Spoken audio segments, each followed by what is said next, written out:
y'all. Yes, y'all. You know what it is. It's them kids and wives and 9 to 5s, but we are still married to the games 1 to 9. That is right. It's your boy Gabe Patillo with Tim Router and Timothy Hall, of course. And as always, we are talking games and life and games. Thank you guys so much for being here. It is 5:30 in the morning, like every week, and it feels like it is 5:30 in the morning. 5:29, Gabe. Come on, 5:29. Let's be realistic here. Oh my gosh. Timothy Hall. Oh, nice. What is going down, brethren? So ever since heading back to work, like I've enjoyed having the weekends back and like being able to relax. So of course, this last weekend we did pretty much everything we could possibly do in one weekend. Nice. Really? Oh boy. Saturday morning we went to the flea market. Hey, I was there too. Oh, I awesome. almost called you to see if you were there. Oh man. We were trying to be really fast. We just jumped down there to see one thing and then we had to get going. But Oh, cool. What Listen did to you did stop having by a little- the game guy? yeah, yes. The guy who is it like right when you walk in, he's like 4 people deep. Are you talking about inside the buildings or outside? Oh no, this guy was outside. Is there a guy inside? Yeah, there's a guy inside, but I think he sold off a lot of his stuff recently. The guy outside though is great. Yeah, he still has like he has the Genesis and all that and like Oh yeah, big he has plastic everything. Ziploc baggies. Oh yeah, yep, that's the guy. Listen to this cute little couple going flea market shopping together. Together but separate. They're together but separate. And That's right. Ships his in the prices night. aren't too bad. So No, I wanted to buy everything. If his stuff wasn't so dirty, I would have bought it. yeah, some of the stuff is okay. Like some of it is a little bit weird, like a copy of, A Link to the Past with the label basically gone.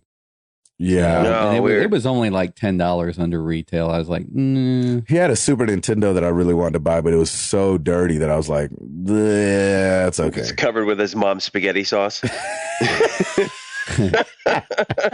My That's funny. brother gave me one, and there's like some kind of cleaner you can use on your retro consoles that just makes them look basically brand new. Really? Yeah, I think it was called like Retro Bright or something. It's some That kind would of make cleaner. sense. Yeah, it's pretty awesome. We basically have a brand new Super Nintendo, and it's not one of Okay, the I ones need to that check turns that out. green. Mhm. Those are weird. Yeah, I don't like that. Anyway, yeah, we visited there. I checked out the retro game stuff. I passed by a card dealer. This dude, I've seen this dude before. He sells like new in box card packs from like 80s, 90s. Oh, sweet. Like, with the gum in them. Yes. Oh my Tom's gosh, gum. that's amazing.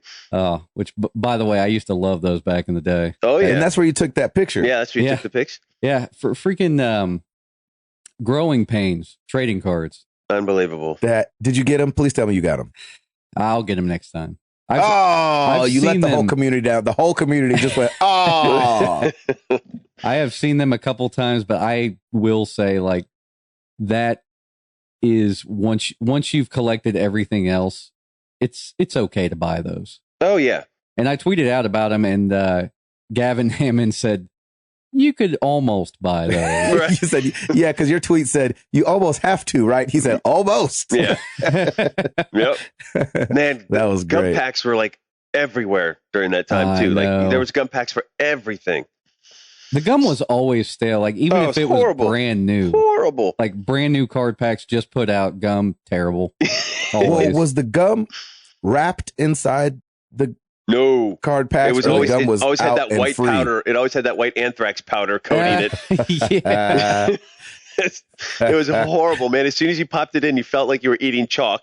You took a few bites, and then it lost all of its flavor, and then you spit it out. Yep, pretty That's much. really funny. That's pretty much what That's it was. great. I mean, I looked forward to it back in the day, but Oh heck yeah, man! That's so funny. And they were always in wax packs. I don't know. Yeah. Did they ever Oh, put gum in gosh. like the regular, like the aluminum packs or the aluminum inside packs? The aluminum. No, I don't think so. I think they were always open on the inside. I feel 'cause like, they were sealed. right. Well, right they when you- were always in right the when you- wax card packs, though. I think. Right when you would open up the card pack, I feel like the gum would like fall out on the floor. Exactly. Exactly. And you're like, 5-second rule, 5-second rule. Yeah.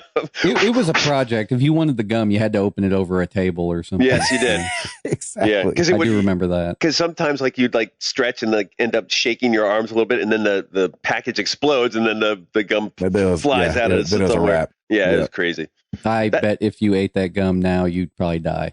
Probably. It's like 20-year-old card packs. We could always test it. Or would you live forever? Hey, There's the secret. There's a secret. It's the fountain of youth inside 80s gum pack cards. Growing pains trading card gum. Oh, okay. Rabbit hole. Keep going. Yeah, I would love to know.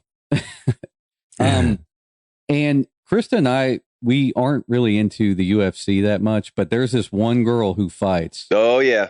Who is undefeated, which there were 2 of them in the UFC that were undefeated until Saturday. Yep. Right. Ronda Rousey. Mm-hmm. Dude. Is 14 ridiculous. seconds. 14 Dude, you spoiled it. Oh, I'm sorry. No, I was going to say we went to watch the fight, and thank God we didn't buy it, but we went to watch the fight, and we're like, oh, okay, this could be pretty awesome because basically she's equally matched. Somebody else who's undefeated is going up against her. Yep. Yeah. The girl runs at Ronda. Ronda basically tries to throw like a flying knee. Yeah, it's like she basically grabs her and does like, I don't know, some kind of judo move and finishes the match in 14 seconds. And it was the saddest thing I've ever seen. It's called an arm bar. Yeah, arm bar. So she gets her an arm bar where I'm saying she did like a reversal and then she went to the arm bar, which is like kind of rolled over. Move. It was amazing. Oh my gosh. That was so ridiculous. That girl was so mad too. Dude, I felt so bad for you. I mean, you train and you train and you train and you train and you train. I mean, it was almost as bad as watching freaking Kimbo Slice when he joined UFC. I was like, yeah, here comes Kimbo Slice. And then, nope, there he goes. And then a guy does like a falling back left hook and catches him on the button. Yep. I was like, oh, well. So much for Kimbo Slice's career, yeah. Hey, all I'm saying is May 2nd, Pacquiao Mayweather. It better be nothing like 14 seconds, and I don't think it will at all. I'll be so bad if it's not. I mean, people will be pissed. I will be so pissed. I don't think anyone is going to purchase the next pay-per-view event with Ronda on the ticket because she had like what was it? Her last 3 matches. They said it on the event that her last 3 matches have totaled like a minute 20 seconds. Yeah, I'll tell you what, Jack. People watch plenty Mike Tyson fights that lasted. That's very true. It's very true. It's just crazy. I like I said, we just couldn't believe it. I mean, we watched all the matches beforehand, and we knew none of the people. Build up, right? Of course, all the build up for 14 seconds. We were like, well, that was disappointing. Here comes Ronda. Hey, where did you watch the fight? A friend's house. Nice. I love that. Felt real bad. They had this amazing spread, and I was like, "Hey, it's a great fight night." And 14 seconds. Okay, bye. I think it was $60, maybe. Yeah, of course. That's how much all those things are. Krista just leans over. She's like, "Go start the car." Go start the car. UFC needs a subscription plan like WWE has, because I think if you pay like $10 a month, I think you get everything, like all the pay-per-views included or something. Oh, really? Yeah. I think people would feel less bad about it. We saw like a lot of people giving her hate on Instagram after the fight. They were like, come on, 14 seconds. You're like, I am never buying a pay-per-view again. I know, right? You're like, you get in there and see how often you want to get punched in the face. If you can avoid getting punched in the face, that's got to be the best feeling as a fighter. Like, I just fought, won a bunch of money, and didn't even get punched in the face. Yep. Oh, yeah. She was like... She didn't even break a sweat. Yeah, they were interviewing her, and they were like, are you, how do you feel about like disappointing your fans with like the lengths of all of your fights? They were like, the last 3 of your fights were like a minute 20 total. And she was like, honestly, it makes my career longer because I don't, get hit in the face and stuff. Yeah, exactly what kind of question is that? Oh my gosh, craziness. Of course. Moving over to Sunday night, we went and saw Lights at Rocketown. She puts on a pretty good show. Who? Lights. The artist? I don't know what that is. The artist formerly known as Lights. Well, the artist formerly known as Valerie, she got her name legally changed to Lights, but she puts on a pretty good show. Really? Yeah. Nice. I've never heard of that before. I'd say check out her newest album. It's pretty good. Okay. Sweet. Going to shows. Other than that, I'm almost finished with Infamous Second Son. Yeah. I know I'm on the last part. Delson. But last night I was helping Krista with some of her stuff, so I didn't get a chance to finish it just yet. But I'll definitely be done with it, and I'll definitely hop into the order and probably finish it in the same sitting, I imagine. Probably. Depends on how much time you got. If I don't look at any items, does that help? Because you don't have to look at items at all, right? It's not. That's not what slows you down. No, not at all. It's just the cutscenes. Yeah, it's the cinematics. Yeah. Oh boy, you'll like it. Awesome. Is that it? That's it. Router. Sorry. Oh yes, sir. So let's see. I went flea market shop. No, I'm kidding. Nice. I didn't see you guys there. Are you cheating on me? Anyway, let's see. So what happened this past? You guys weren't over by the other guy, the electronics guy? What happened? I had another allergy attack. Yeah, that's what I'm talking about. At 10 o'clock at night on a Sunday. Who the heck does that? So on Monday, I was like, all right, that's it. I had my bottle of prednisone, the steroid that my allergist gave me, and I've just been kind of holding off on it just to be like, okay, let's just see how this goes because I've been not taking anything right now just to see really? Like for the past 3 weeks, and I've been okay. I mean, I still sound congested. I am congested in the morning, but it's not bothering me. And then Sunday night rolls around and I get an allergy attack. So I'm like, all right, screw it. So now I'm on steroids and I feel fantastic. I bet and I'm starting to sound a lot better and better. So feeling like A-Rod. Yeah, exactly. So the idea is I have polyps in my nose, so the prednisone will shrink them down, and then I've got these after I'm done with that, then I have these nose drips that I have to use, and that should hopefully get rid of them. Really gross, and it's a lot of fun. So that's you should just have the Nasonex B follow you around. Yeah, I agree. Let's see what else is happening. I'm on the gaming front. I finished The Order, and in 1 week, I think that was a record for me for any game that I've ever played. Mm-hmm. And my overall verdict is, and I don't know if we want to talk about this later too, is I absolutely loved it. I thought it was great. That's awesome. I don't care that it was short. I thought it is probably one of the most beautiful games I've seen. Like, dude, it looks stellar, and that's for sure. And I'm thinking about this, and I'm thinking that Ready at Dawn probably didn't necessarily need to focus on the gameplay, the combat, and everything. I think they were really trying to push just, hey, this is what the PS4 can do, and this is what it looks like.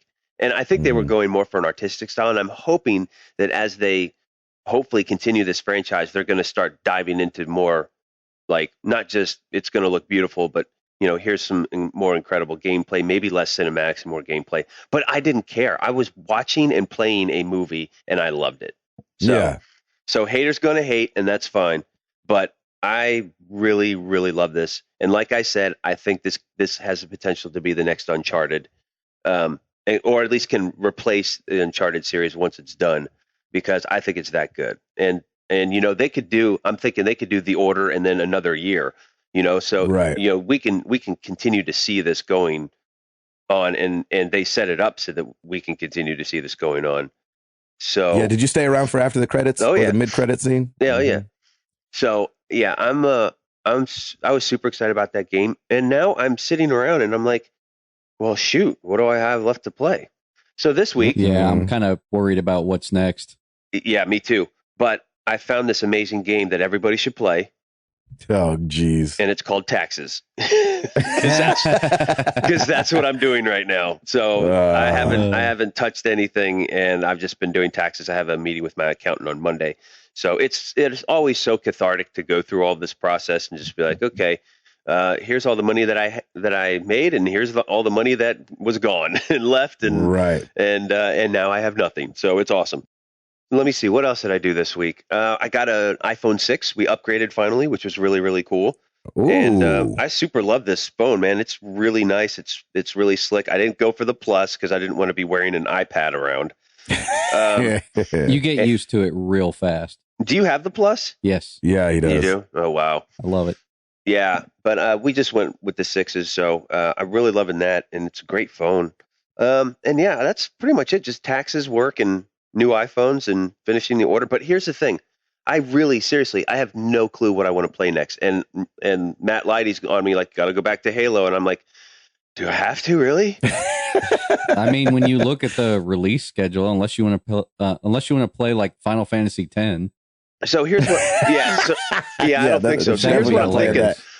I'm thinking there's a couple options. Should I play Dying Light, Dragon Age, Inquisition, Sunset Overdrive, or you know what? I'll leave it up to the community. 702 Final Fantasy X streaming. No, not going to happen.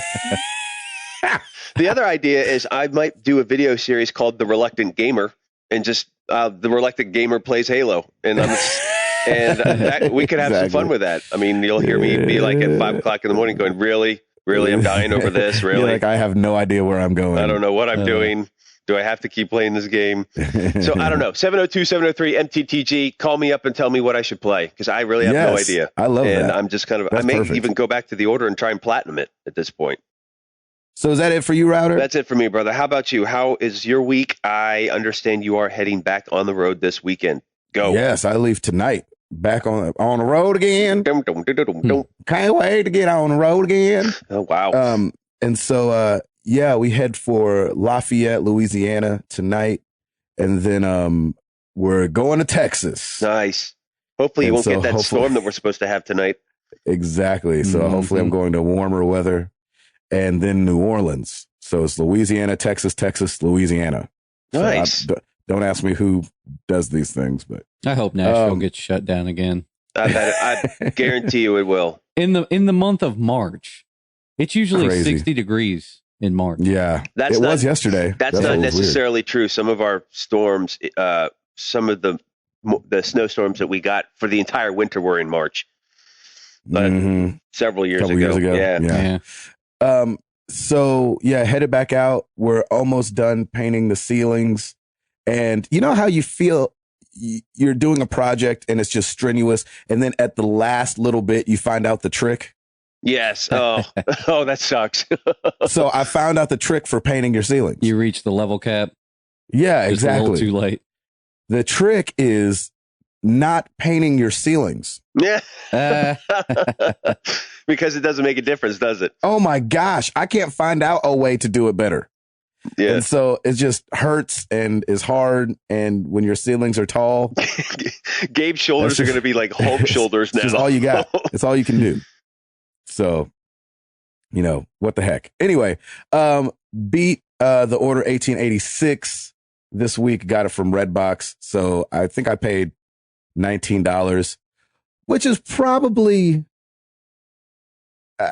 it's probably worth $20. Well, it's not worth $20. But it is a bargain game. It's got to be and I don't understand all the hate. Like Router was saying, I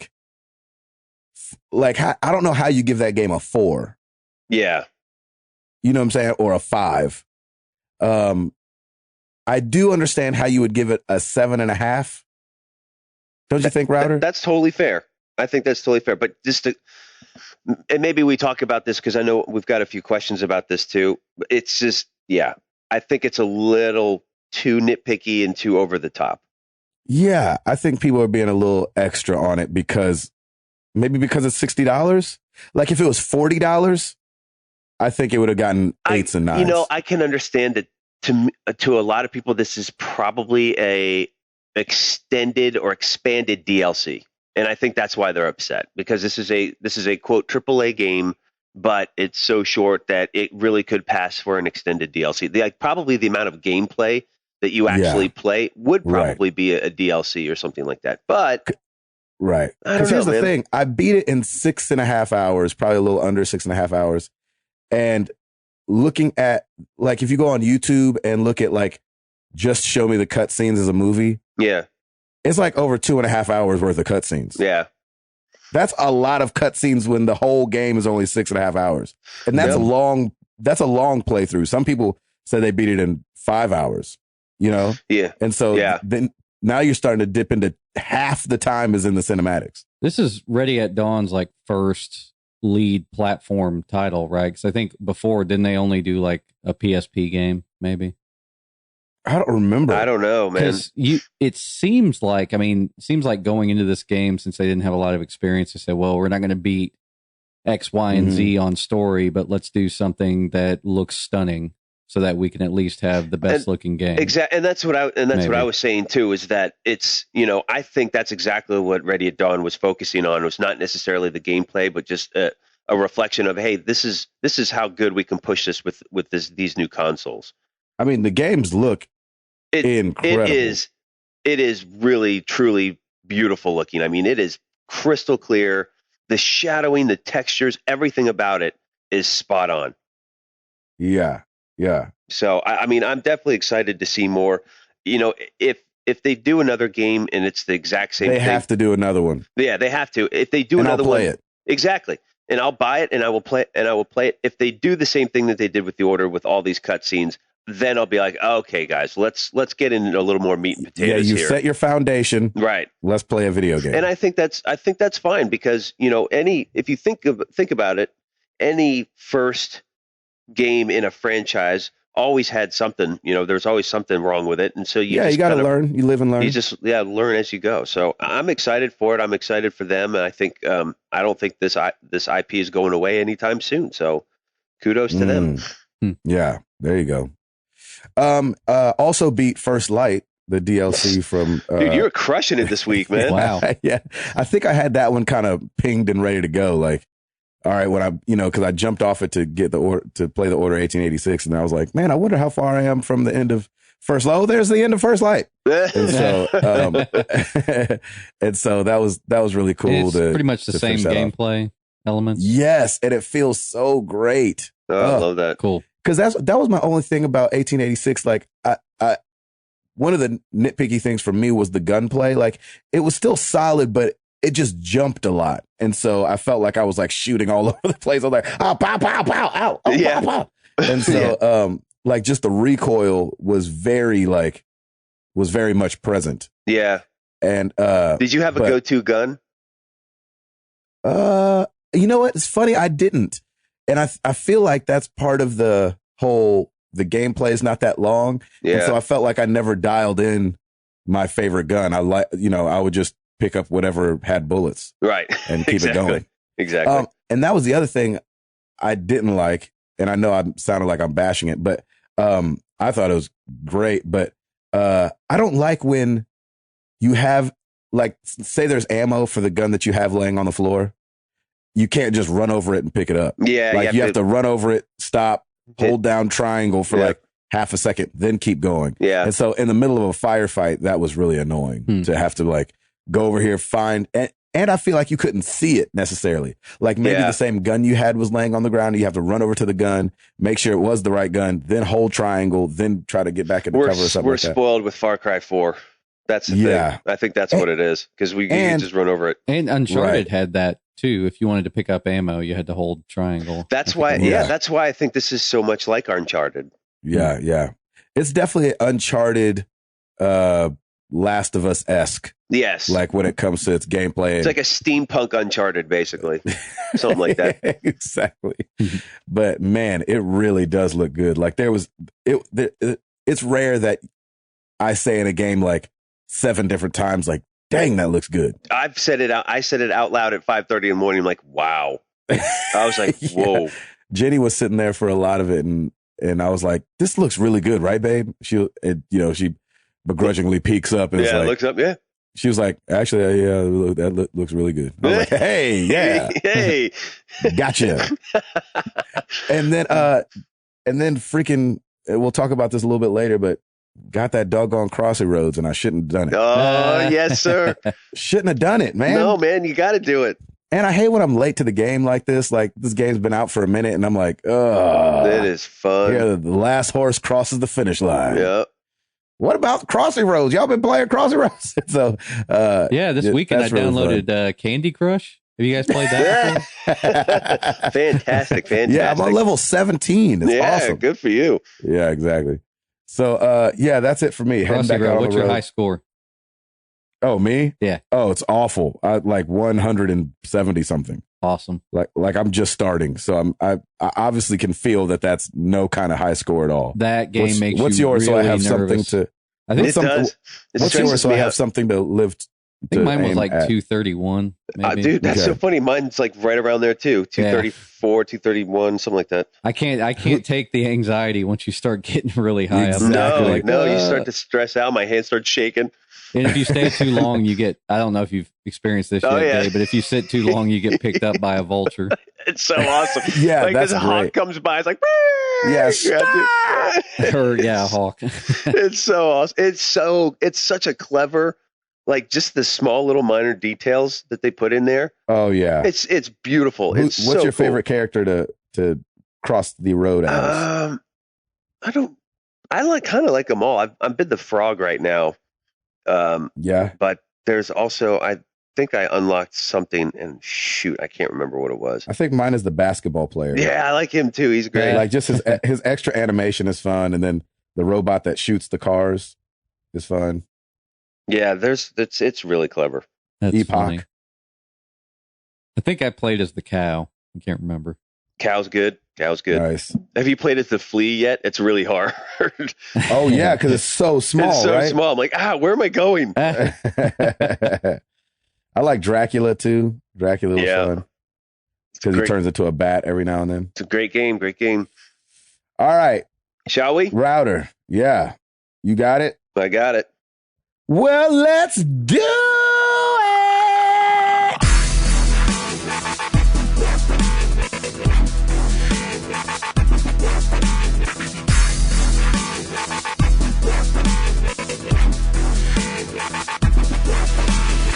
All right, new releases this week. Not a whole lot to speak of, but the big one, Resident Evil Revelations 2 Episode 2 Contemplation, released for the PS3, PS4, 360, and Xbox One and PC. Contemplation. Is this a good game? Is this a good Seriously. Contemplation? If you've should made it that far, you probably know. right. Contemplation should Hall play Resident Evil Revelations 2.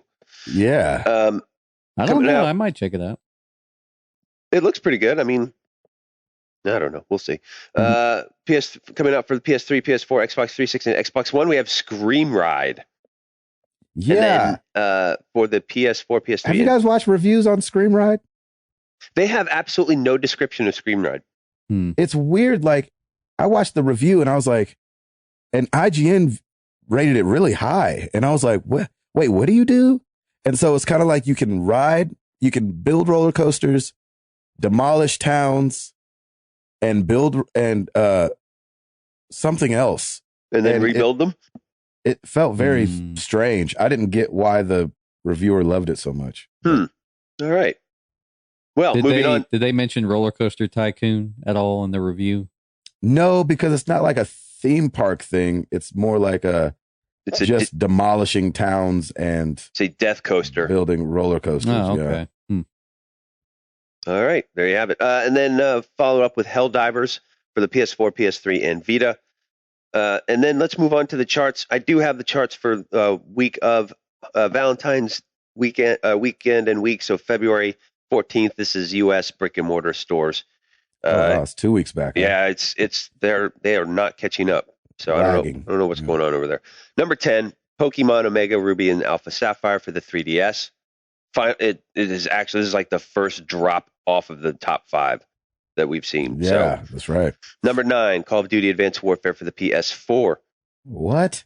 Number 8, Dying Light for the PS4. There you have it. Number 7, GTA 5 for the Xbox One. Number 6, Call of Duty Advanced Warfare for the Xbox One. Number 5, GTA 5 for the PS4. Wow. Number 4, Evolve PS4 debut. So that week was when Evolve debuted. What? Number 3, Evolve. That's low, right? Yeah. Yeah, I mean, it did 125,000 units for the PS4. And then number 3 is Evolve for the Xbox One, which did 139,000 units. Number 2, and this is why it got bumped. Number 2, Monster Hunter 4 Ultimate for the 3DS. Yeah, sure.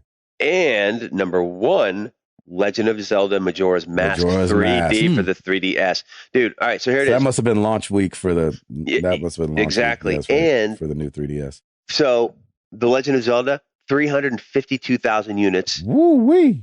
And then the number 2 spot, Monster Hunter 4, 183,000 units. So Zelda is alive and kicking right now. And Majora's Mask, am I wrong in somebody's gonna get mad at me saying this. Just set it up. Yeah, that's a remake or no? Yes, it is, right? From way back in the day. It's a Nintendo 64 game. 64, right? It was kind of late in the console's life cycle, so I think a lot of people might have missed it. Yeah, I didn't play Zelda at all growing up, so I missed anything Zelda that came out. But it's just so interesting how good Nintendo does with all these remakes. If anybody says that Nintendo is slacking in the way of games, we are constantly talking about 3DS games, especially 3DS. I know, games. but are we ever talking about anything brand new? It's all like the same. Yeah, it's the all usual re-releases. suspects. Yeah, I have to say they they're going back to the well with good games, and I just don't see a problem with that. You don't? Yeah, they were you good can't games, fault them. and a lot of people them. slept on them, and they went back and fixed things too, like with the re-release of the Ocarina of Time. The Order 1886. with the re-release of the Ocarina of Time, they fixed some of the nitpicky things that were wrong with the N64 version. So I can't fault them for that. So I just feel like I would love for them to come out with and maybe they have, and I just missed it, but a new just IP. that new great freaking thing. Yep.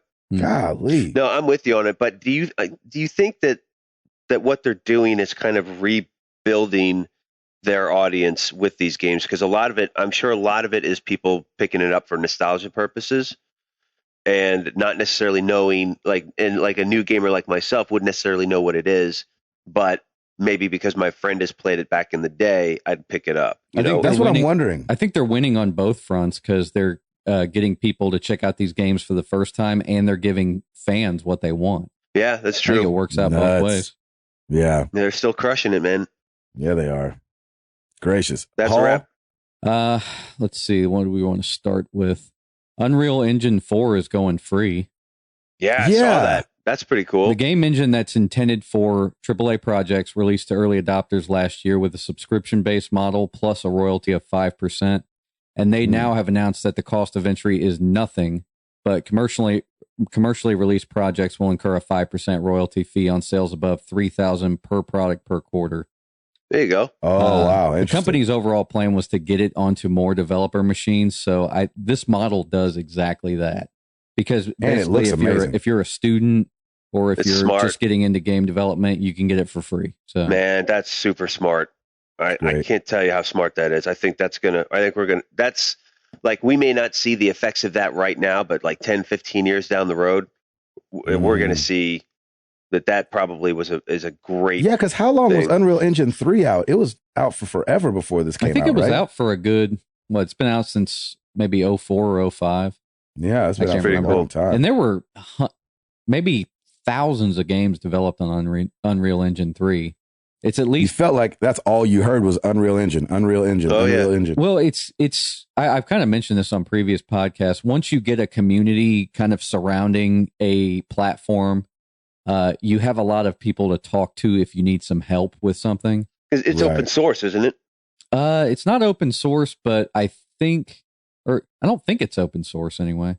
But basically, they have a community of teams using this product. So, you have people to talk to, like say you're working at developer A and you need some assistance with something, you have hundreds of people to talk to. Whereas if you're working on kind of an exclusive engine, you really you have to ask yourself the question. Yeah. Well, and now that it's made such a name for itself, you know what I'm saying? The Unreal Engine sells itself at this point. I think that's exciting. And that's really smart because that's bringing up a new generation of developers. And I think we're going to see developers like really push the limits of this engine, which is really cool. It's really exciting. That's pretty awesome. I wanted to talk about, so I'm not exactly sure where these numbers came from. I forgot to look it up, but they were saying that the App Store in 2014 had about 500 new iOS games and 250 Android games appear in their markets every 24 hours. Wow. Oh, wow. 500. every day. Wow. So, and it was funny that you guys brought up that we talked about Crossy Road, because I want to talk about those guys because they've made $10 million now. Mm-hmm. And how do you think that this happens? That Crossy Road or Flappy Bird or these games like end up making it through all the muck and the mire? Because you got to think, like, we already know that the App Store is flooded with crappy games, but how do those good games make it through? It's just, I think it's a combination of a few things. It's just, I mean, it's like with anything else. It's content. If they've come up with something that's kind of universally appeals to, just people's way of doing things, of playing games. If you are a gamer, I think it just kind of rises above anyway from all the crap. And then what ends up happening is somebody like Hall would say, hey, I've been playing this game Crossy Roads, and like I'm on the App Store. I'm like, oh yeah, I remember Hall was saying something about that. Oh yeah, it's free. Great, I'll download it. Oh yeah, I'll start playing it. Oh yeah, it's 5:00 in the morning now, and I'm still playing this.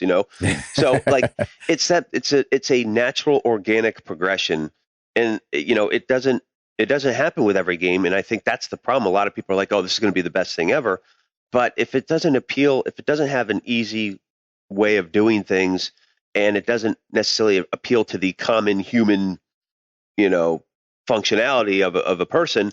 Yeah, I mean, how easy it is for Crossroads just to tap, tap, tap, move, tap, tap, tap. I mean, it's great. There's no major tutorials. There's, everything is very simple. And I look at a lot of these games. Everything is very, very simple. There's no crazy interface. There's no tons of things that you have to try and figure out as you go along. Like how much of it do you think is, and I mean, obviously respects to Crossy Roads, respect to Candy Crush, but how much of it do you think feels like a familiar reskinning of something you've already played? Well, yeah. And that's what helps it rise through the ranks. I mean, you know what I mean? I think you nailed it right on the head, actually. You take a tried and true formula and you adapt it, and people are going to jump on. And the fact that it's free too. Yeah. Because if there's no buy-in, you download it, you play it for a couple minutes, decide it's not for you, you're not out anything. Yeah, but I mean, they got you to try it. So, I mean, if I have to see another Game of War ad somewhere, like that's making me just not want to play that game at all. I have no desire to play that game just because I'm annoyed at how much marketing they've done for it. And meanwhile, Crossy Roads is just silently making $10 million. Boom. Right. That I think that is awesome. And that's because, and you want to know why? Because it's not forced. It's very organic. Right. And I think you hit it right on the head, Gabe, that most of these developers are taking a concept or something that you probably grew up with, Frogger, Bejeweled, what have you, for Candy Crush, and just kind of tweaked it a little bit. And then you're like, oh yeah, I remember something like this. Oh, this is so much better than the original kind of a thing, Right. Yeah, exactly. So it's kind of taking something and modernizing it, which I think is a great idea. But a lot of it, I think for me is, it should be a very natural, organic feel. It should feel like, oh, I really enjoy this game, and then you tell somebody else about it, and that's how it goes. Like, well, the game will make you tell somebody. If you run out of lives, and it's like, tell 3 people and get 3 lives. That's crazy. I don't even do that though. That's the funny thing. Like, I don't even do that. Like, Crossy Roads doesn't even force that. Nope. That's what's weird. It doesn't. No, I mean, what does it force when you run out of lives?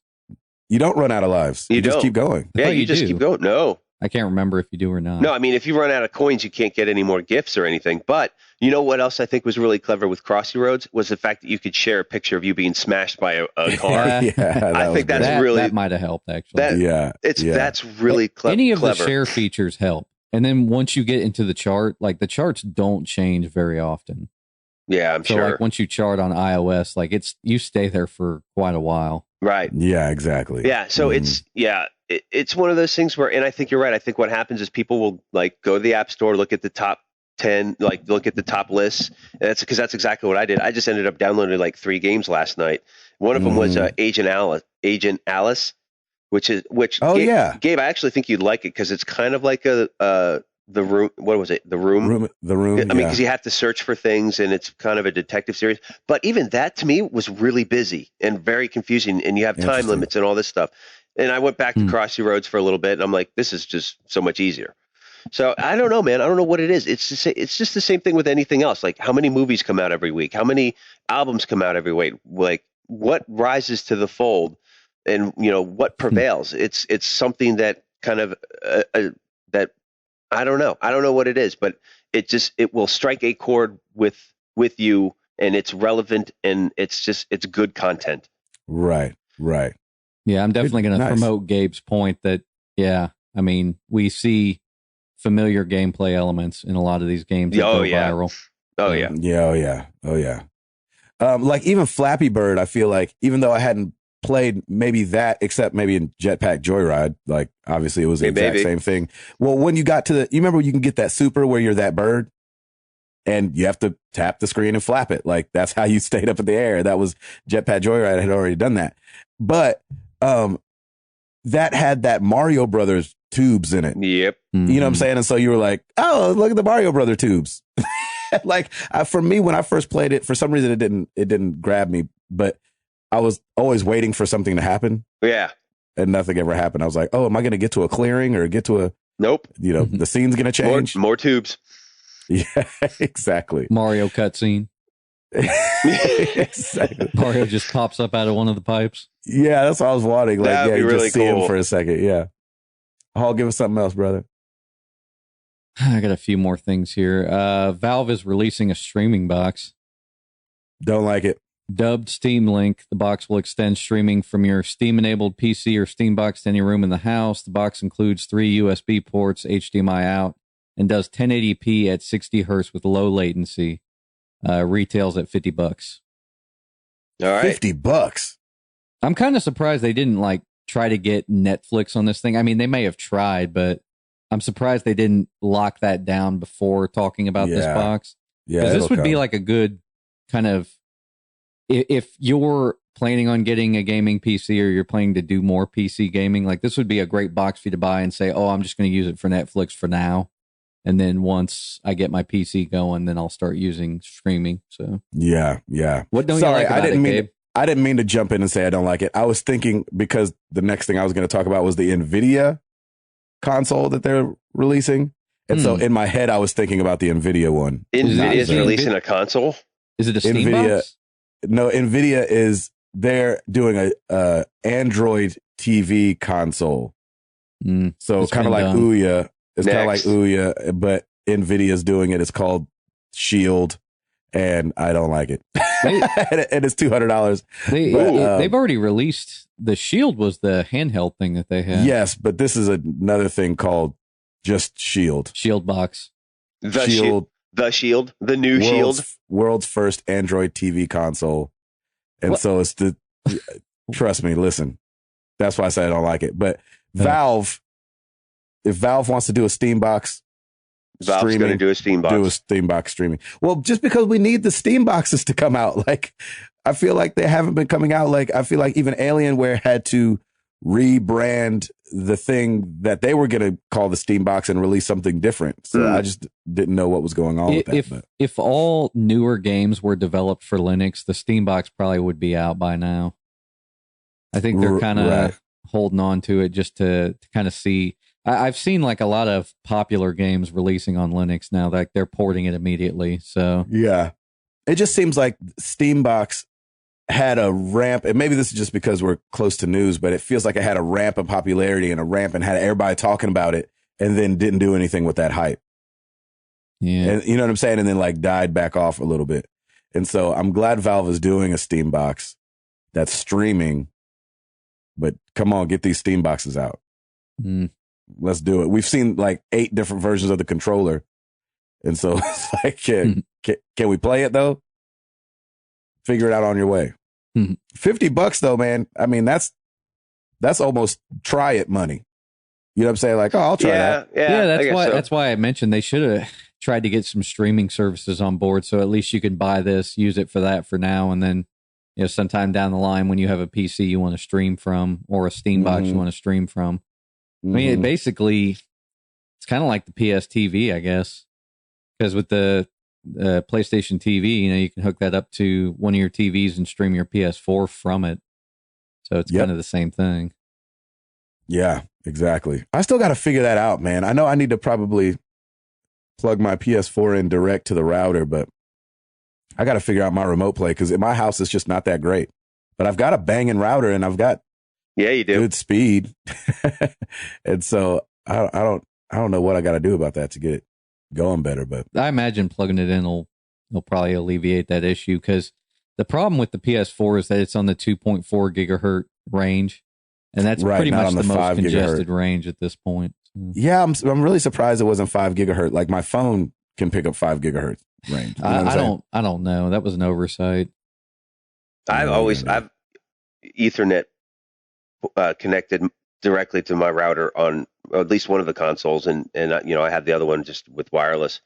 But I haven't had a ton of problems with it. I always think sometimes just throwing in a cable helps a little bit more. I've got to get a cable jack in my office in order to plug it into the router. Yeah, it's hard for me because I've run out of power room. You know what I'm saying? Like I've got the TV, the cable box, the PS4, the PS3, the Xbox One, the Wii U, and they all need to be plugged into power for it to work. So to add a cable modem and a router is just 2 more spots I don't have. Yep. So the Phantom Pain is supposed to be getting its worldwide release date released today, but I think it got spoiled yesterday. Oh, really? Yeah. And so the Phantom Pain Metal Gear Solid 5 will be coming out on September 1st on all Sony and Microsoft consoles and the PC. So for you Metal Gear Solid folks out there, I really wanted to dive back into Metal Gear Solid, and this whole Halo thing is turning me off to wanting to do that. Thanks, Halo. Halo's ruining any I want to go back and play anything old. Right. Hey, maybe I should. Nope, not going to do it. Yeah, exactly. Be like, hey, how'd that work out with Halo? Be like, awful. Be like, okay, well, should you do that then? No, I'm not going to do it. But I really want to play Metal Gear Solid. I mean, yeah, Metal Gear Solid, like really bad. If the intention's there, then maybe you just leave it at that. I know, but I want to play 5, and I always feel like, especially with those games and how weird they are, I feel like there's going to be so many winks in Metal Gear Solid 5 that I'll miss all of them. No desire. I'm afraid to go back to. I'm afraid I'm too far gone now. Shoot, man. Paul, we always knew you were too far gone. Yeah, you're too far gone. Sony finally released the free games for March for PS Plus, and they seem like some good games. I ain't mad at them. I ain't mad at them either. Starting over on the PS4, we got Abe's Odyssey, New and Tasty, Valiant Hearts, The Great War, Ollie Ollie 2, Welcome to Ollie World, and Counter Spy. Nice. Ollie Ollie and Counter Spy are both PSN games that you can get on the Vita as well. Counter Spy you can also get on the PS3. And then also on the PS3, we have Sherlock Holmes, Crimes and Punishments, and Papa and Yo for PS3 as well. And I think they said they're ramping up to where, like, what were they saying? April, we're supposed to have get a bunch of games, because that's more than they usually do already here in March. It seems like it. It seems like it's been kind of weak. Yeah, I saw something where they were like, hey, we're ramping up, and then we're going to have a lot of games in April. So we'll see.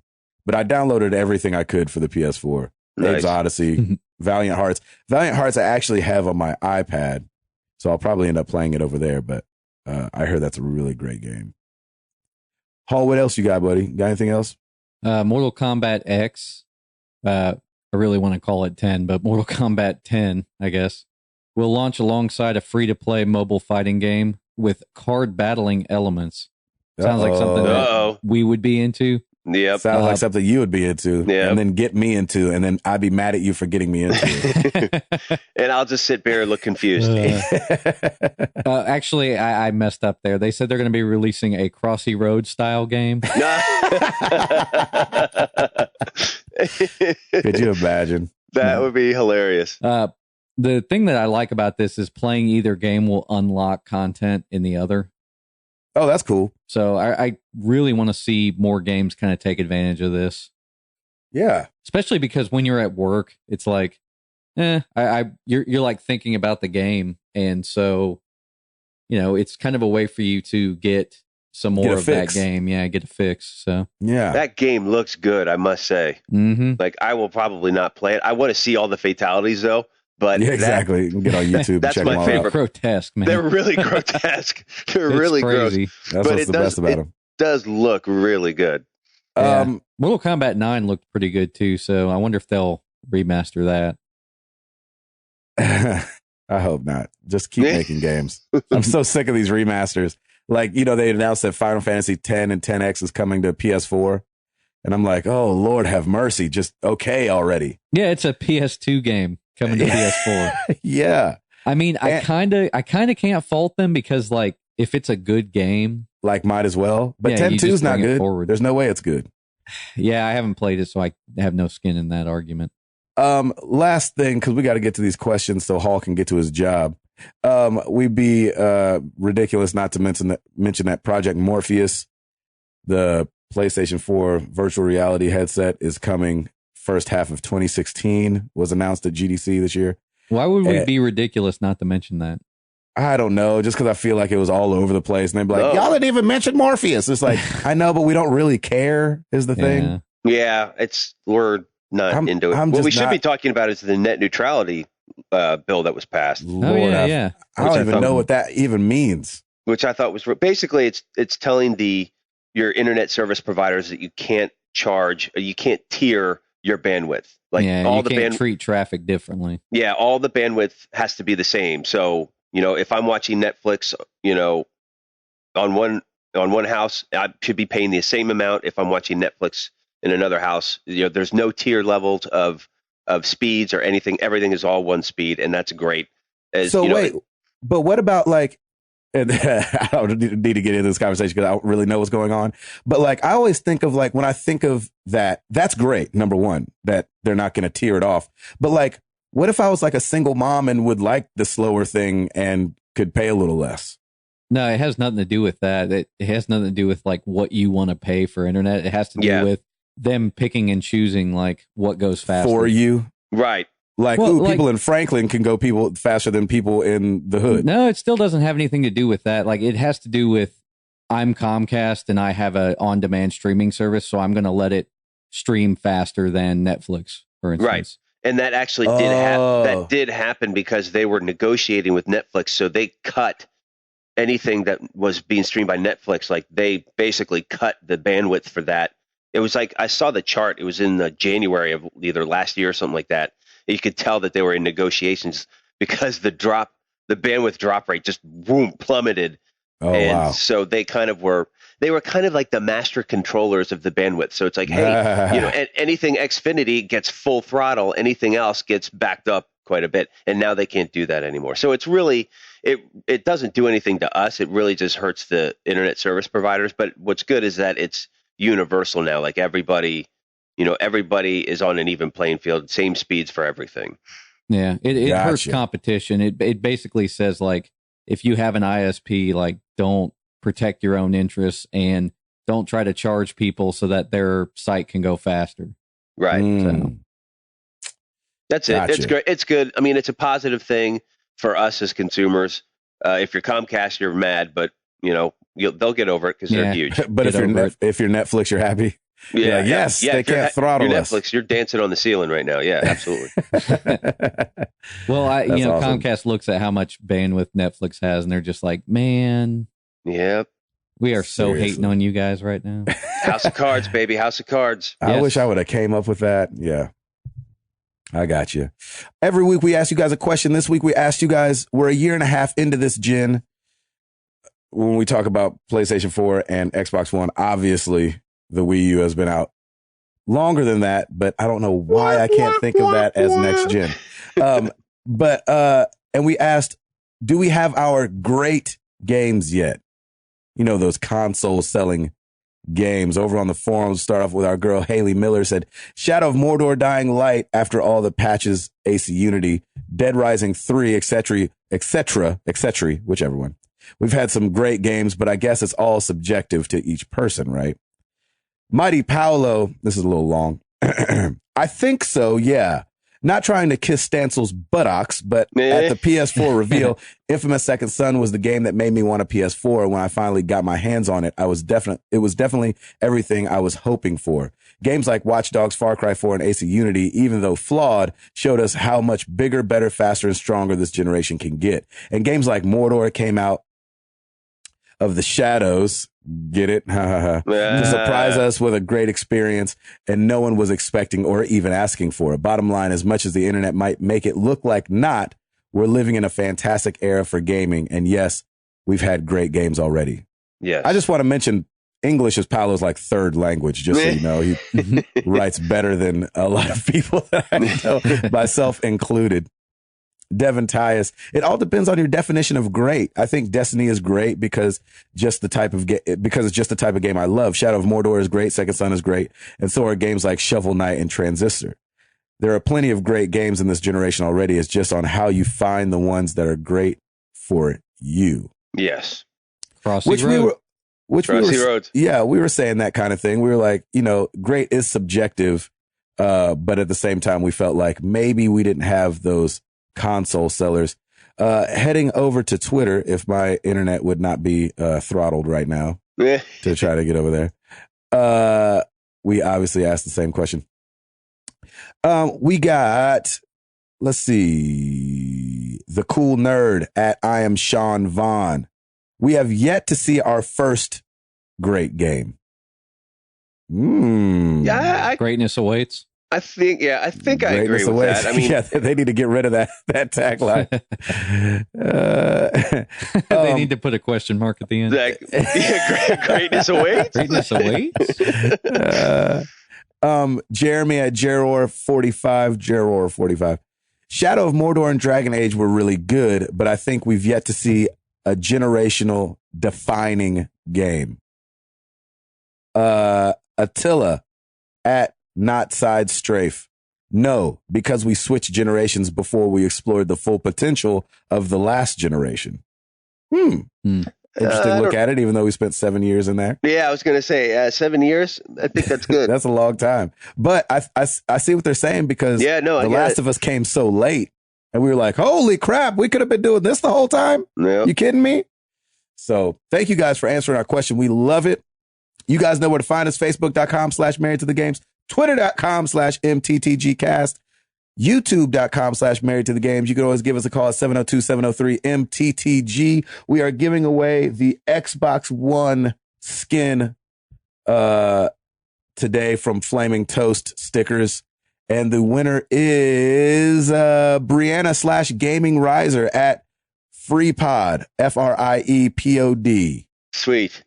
Hit us up, and we will send you your controller skin for the Microsoft Xbox One. And then this week, we'll be giving away the PlayStation 4 one. All you got to do is retweet and listen to the show, and you can get it. It could be yours. Hall. Rate us on iTunes, because, we're just a reskinning of old popular podcasts. We're the HD version. Yeah, we are. HD. I thought you were going to say age deficient version. No. Let's get into some questions.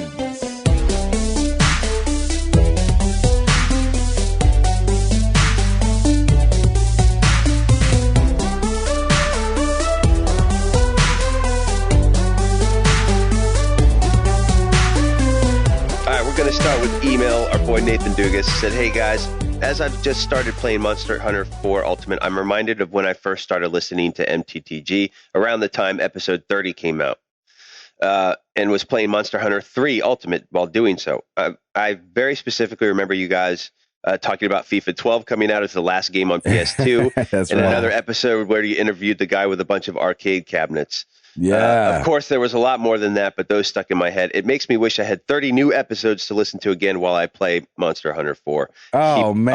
Keep up the great work, guys. Nathan, thank you, man. I had to just read that one out, because that was just really awesome and encouraging, and we totally appreciate it. That is awesome. Thank and it makes me so feel much. like we've been doing this for so long. I'm like, oh my God, FIFA 2, last game on PS2. That was so long ago. Yeah, felt like a long time. And it reminded me of the crazy. arcade episode, because that one was awesome. Yeah, Bradley that's great. Check. That was Shout 6. out. Wasn't that episode 6?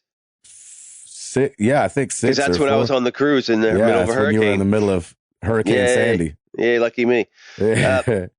Moving on, another email from Travis, who hosts a PTFO podcast. He said, "Hey guys, thanks for answering my question. You did such a good job on the used games question last week. I want to hit you with another. How do you feel about indie and AAA games being reviewed and scored on the same level? I find it wrong and unfair that an organization can review a game like Flower and give it north of a 90, and then put a game like Destiny or Dying Light on the same list with the score of 70 to 80. Am I alone in finding this to be misleading? You have a game that took, say, 3 years and $100 million to make, ranked or scored on the same list as one that didn't take 10% of that. What are your thoughts?" Yeah, man, I'm right there with you. Like I've said before, I don't follow or base a lot of my games on reviews and scores. I base them on what my friends think of them and what and especially what our community thinks of them. Oh yeah. And that's, I think there is a little bit of subjectivity in these scores, because you do have, these huge millions of dollars games that come out, and then you have an indie game like Crossy Roads is making 10 million just like that. And to be on the same scoring and reviewing level as that does seem a little off to me. The only reason it doesn't seem off to me is because I think that every time a reviewer works with a game like that, they take the price into the factor. And that's why so many people were upset with the order, because they were like, well, I'm paying $60, so I should get 40 hours of gameplay out of this. Right. Or maybe, if it's a more generalized game, like a smaller campaign, well, maybe they should have multiplayer. There's complaints there because of the price point. I have seen reviews in the past where they don't give a score. They just say, here's the buy price. So basically, like for a game like Flower, I think it was it like $5 or $10 or something? Yeah, something cheap. Yeah.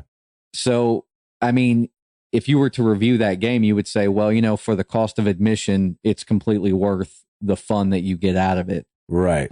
It's kind of like the Telltale games. They're $20. They're different experiences. They're definitely not AAA games, but for $20, the experience is worth it.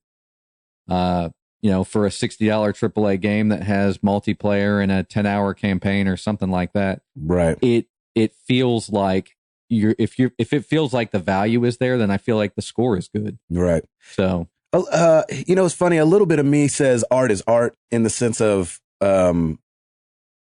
every Transformers is going to get thumbed up or thumbed down, and so is some indie movie that so is District 9, and so. District 9 ended up being something that people really, really liked and didn't spend half the money that Transformers does. But I think you could still grade them on the same scale because they're the same medium. They're still both movies. And so when I'm grading video games, regardless of how much was spent to make it, I'm grading the video game. You know what I'm saying? So for me, art is art, regardless of if you spent $500 million on it or if you spent $1 million on it. And so I think that's the only reason I would say that they should be in the same rating category, just because somebody has more. I don't think the money is a handicap, is what I'm trying to say. No, in fact, I think if an indie game can do it with a fraction of that, they're going to be making more profit than this than the AAA. Yeah, that makes sense. Yeah. So that actually leads to a Twitter question from Stephen Blair. At Typing 1993, do you think websites should stop review scores? Colin Moriarty said they're destructive and reductive, and I agree. So do you think it destroys a game? Do you think reviews can destroy a game? I mean, I don't think so, because to me, I still don't understand how a reviewer can be so objective with a game, because you either like that style of game or you don't. And what happens if you don't? Then how objective can you be? I think that websites need to stop, and I know that this will never happen, but and maybe we should start doing it. But okay. I think websites should stop having one guy review a game, because what happens is a guy can be having a bad day and end up just hating a game. But like IGN's a big enough place to where they could have 4 people review a game and come out with their collective rating for it, and I think that would be closer to. I like that. It's like a judge's score in a boxing match. What people really would grab onto. You know what I'm saying? Because I can go see a movie on a Thursday, and because it's not Friday, not like it as much. You know what I'm saying? Like Friday, Yeah. I'm going into the weekend and yeah, baby, let's go see this movie. That movie's hilarious. But on Tuesday, movie's not half as funny because I still have the rest of my work week ahead of me. That's why the tickets are only $5. Exactly. Exactly. And so I think people should review, because I think that we look to websites and we look to guys like Colin and Greg and all these guys that review games to let us know how it is. Like, Hall talked about last week, not everybody's got $60 to go drop. And so we want to make good decisions with our money, and especially if we're giving up $60. And so I think we live in an age where like research and spending your money wisely is important. It's extremely important. So and you guys, and the reviews told me that the order was short. And so I was like, all right, well, I know Gabe just got a 3DS and I'm going to want to go out and buy some games for that. So I probably don't need to spend the full 60 on the order. Let me go get it at Redbox and beat it and then return it and only pay $19 for it. You know what I mean? Because there is no multiplayer on that game. There's no reason for me, unless I'm trophy hunting, to go back and play it again. And you decided that game was worth $19 to you. Yeah, You know exactly. what I mean? But it was because of the reviews and the things that people let me know about the game. Exactly. And so your buy price it still was about affects $20. Mm-hmm. Yeah, it still affects your buying decision. Quote, unquote. Yep, exactly. So that's what we should start doing. We should review games collectively and put all our scores together and average them out, and that should be the score of the game. I like that a lot. But I think it's important still. Mm-hmm. Good question. Good. Great question. At Arctic Warlocks, with this Arctic Warlock of a winter, nice. I like that. You guys have any summer vacation plans? I took mine with the fam last month. Right now, Rowdy, you're about to get out of here. Yeah, we're going down to Disney World. So again, jealous with the whole family. So that'll be fun. Not Piper's jealous anymore. Have such exactly. Piper's going to have so much fun with her cousins. But it's always a good time. Yeah. It's the happiest place on earth, man. It really is. It's fun. But as far as the summer, not yet. Like, we don't have anything else really planned. So we'll play it by ear and see what happens. Paul? We're going to do some weekend getaways coming up. Nice. That's cool. What's a website where you can get some good round trips last minute? Travelzoo.com. Travelzoo. I was trying to think of that too. And then we're planning on doing a Disney trip in September, I think. So, Awesome. Oh, you are in September?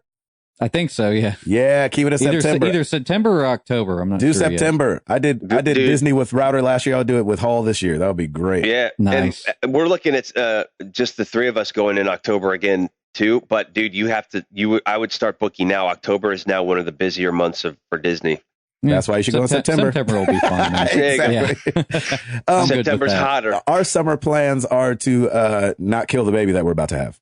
So keep the baby alive. Yeah, right. That's always the goal, isn't it? That's a good goal. Yeah, that's the goal. Hey, we're having a baby. We should try keeping it alive. We've been practicing on this other baby and this dog. So hopefully we're good.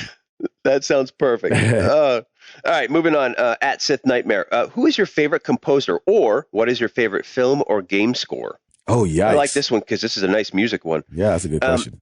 Composer, one of the actual pieces that I like in classical music is by Gustav Holst. It's called The Planets, and it basically goes through, it's like every planet has its own kind of theme music to it, and it's really cool. I actually went and saw it at the Skirmerhorn 2 years ago with Lauren on a little date night. Really good. I strongly recommend if you're in the mood to chill out and listen to some great classical music. As far as favorite game score, it's got to be The Last of Us. I think that just all of the music in that game is fantastic. Hall? Hans Zimmer and Danny Elfman. Oh, gosh. Danny Elfman is fantastic. A beast. What the heck with that guy? Danny Elfman is fantastic. Yep. And he sung the voice of Jack in Nightmare Before Christmas. Yes, he did. Oh, really? He did a great job. Yeah. I didn't know that. Dude, you still have to watch that movie. Yeah, I've never seen that. Oh, God. It's killing me seen that you have not seen that. I have it on DVD. I watch it every Halloween, and Piper loves it's it. on Netflix My now, 3-year-old loves it too. Yes, it is. You're correct. Shenmue is still probably my favorite game score. And Shamu? Yeah, exactly. Shamu. I just thought it was so powerful for the time. I loved it. And I have no idea who did it.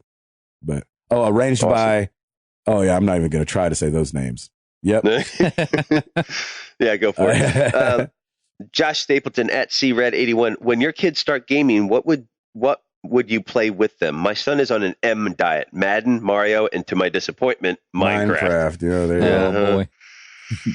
Oh. Yeah, we've talked about this before. I think some of the Nintendo games would be fun for them to start off and play. I'm starting to play Dance Central and those dancing games with Amara. Yeah, the interactive ones are awesome. Yeah. Like the Just Dances and the Those are the Dance ones we'll Centrals. probably start with and then keep her moving. Yep, I can play every game with my dogs. that's right. You can. You're like, sit there. But Watch you said, Daddy work. Hall, you said like when you guys have kids, like you want to start them from the ground up, right? Like, and you've got the resources to do it anyway. So I think that's really retro. I think that's really cool. I think that's a great way to start it off. Mhm. Yeah, we mentioned a story about a guy who did that with his kid, and his kid's like really good at games. Yeah. Oh yeah. So it just teaches good motor skills, I think. Nice. Yeah. It really does. Our boy Stancil hit us up. Shut up. Which excites you more and why? Virtual reality like Oculus or Morpheus, or augmented reality like HoloLens or Magic Leap? To be honest, none of them really excite me right now. I'm not in any frame of mind to think that way. I like where I'm at gaming wise. I like the console. I love the controllers. I like that feeling. And I'm just maybe I'm just old fashioned. I'm just nice and content. And I just kind of like things the way they are. Sorry. Sorry, I was just gonna say, and I don't think I'm ready for it because I haven't seen it really catch on in all of its glory yet. In my opinion, I don't know. Augmented reality for sure. I love like the, especially through the eyes of my daughter, like the PlayStation the PlayStation camera on PS4 comes with this free app, and you let these little robots walk around your floor and she kicks them and stuff like that. And she loves it. And That's so cool. augmented reality is way more exciting for me than virtual reality. I don't like not being able to see my surroundings for some reason. I'm with I just you. don't like that. Hall?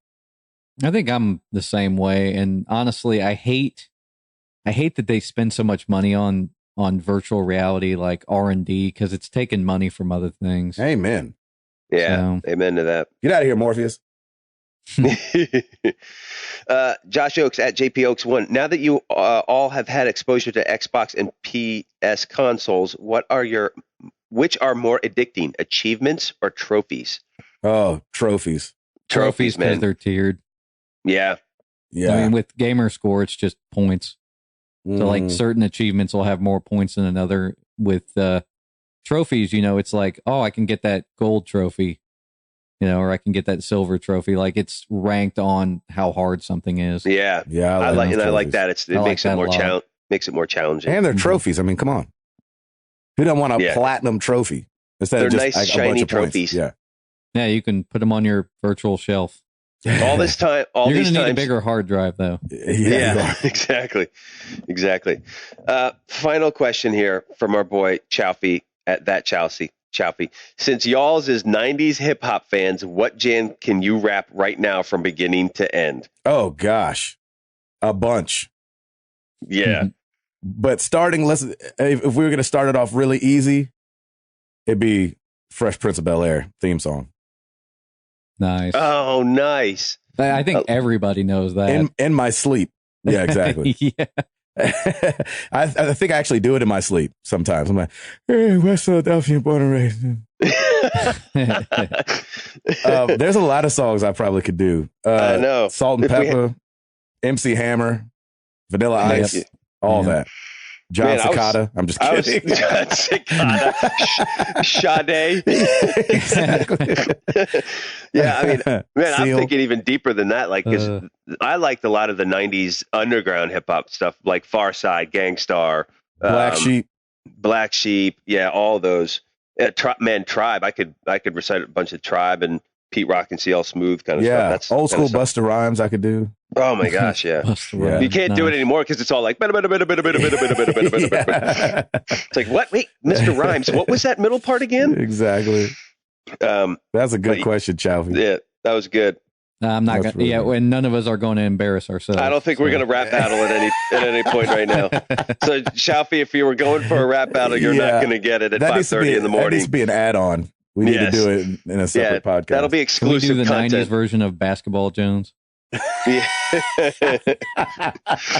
Yes, can we? I love it. Oh my Space gosh. Jam soundtrack. The HD remake. Space Jam. Golly. Oh, yeah, Lord. buddy. Are they doing I feel like I heard somewhere that they're doing a remake of Space Jam or something. Oh, please, just leave it alone. Don't ruin it. Please. Oh my gosh. Everybody stop remaking everything. It was for the barely love a good idea in the first place. Barely. Barely. Well, thank Michael you guys for the Jordan's question. acting was pretty funny, but I got to hand it to him. He was talking to air. So. He Yeah, really that's was. true. He was talking to no one. Yep, sure was. That's crazy. Nowadays, that's not anything new. Back then, that was still an art. Mhm. Yeah, thank you guys for the questions. We love answering you guys' questions and grateful that you send them in to us. And then, so kind of going off what we were just talking about, the reviews, I actually sent this question to myself the other day to remember to ask it. Can the hype train work for bad reviews? I feel like after playing the Order 1886 and going back and looking at reviews, because I didn't look at reviews till after I played it, it seemed like a lot of people were saying the same stuff and rating it right around the same area. And I just didn't see how it was that bad. And so do you think the hype train can work for bad reviews as well when it comes to these websites, these bigger websites? Do you think that they kind of are talking to each other and seeing what each other are rating and somebody doesn't? Because I know if I was IGN, I wouldn't want to rate the Order 1886 as an 8.5 when everybody else is saying it's a 5. Because I wonder if it'll make me look at a touch. Looks like less credible. Yeah, exactly. Yeah. So can the hype train work for bad reviews, do you think? I'm not saying they're in cahoots like, hey, let's rate this one down. But do you think they can, have an effect on each other even? Let us know. Hashtag answer MTTG. Yeah. Yeah. What do you think, Router? Yeah, I mean, I think it could go either way. I think what ends up happening is that a bug gets put in your ear. Like when you start to read that kind of stuff, good or bad, you're already either biased or you have an idea of what you think it's going to be. For me, I kind of stopped after, the reviews for Shadows and Mordor were good. I think they were still good, but I had just was like, okay, it's just Middle Earth, Shadows of Mordor, or whatever. I just kind of poo-pooed it until somebody from our community was saying something, or I like just hearing what other people say. Like, just give it to me from all angles. And that's, Gabe, that's why I love your idea of doing reviews but with 3 or 4 or 5 people. The more consensus you have, I think the more accurate it can, and the more accurate it gives you an idea of whether or not you're going to like it. And man, once I popped that game in, I was hooked on that game. We all poo-pooed BioShock Infinite. That had massive marketing behind it. I think it got good reviews, but we just kind of slept on it for a while. And then we all played it and loved it. And I think it could go the opposite way too. I think some people, to me, I feel like there's this mentality of, if you're seeing these huge AAA games during Super Bowl commercials, like you're kind of like you want to take down the big man. And there's this, you're automatically have a bullseye on your back. And so you're going to be scrutinized a lot more because, well, they have the money to do this, so they should be able to do this right and do it perfect. Right. And I think that there is that mentality, and maybe that's us being a little spoiled. But we're definitely spoiled. Yeah, sure. I definitely think there are more spoiled. good games coming out like constantly than there ever have been. So we definitely are spoiled. Yeah, I mean, I think when you have these big companies spending big marketing dollars, you're going to have a bullseye, good or bad, any which way you slice it. Normally it's bad. Well, normally the expectation is it's going to suck, right? And then everybody gets pleasantly surprised, and then it's a huge triumph. So, I don't know. I just think that's just kind of how gamer mentality starts. So trying to break that down, buddy, that's rough. It's going to be hard to do. Yeah. Hall, what do you think? I think the professor laid it out pretty well. You're welcome. Checks in the mail. Nice. Let us know what you guys think about bad reviews and the hype train that comes with reviewing even.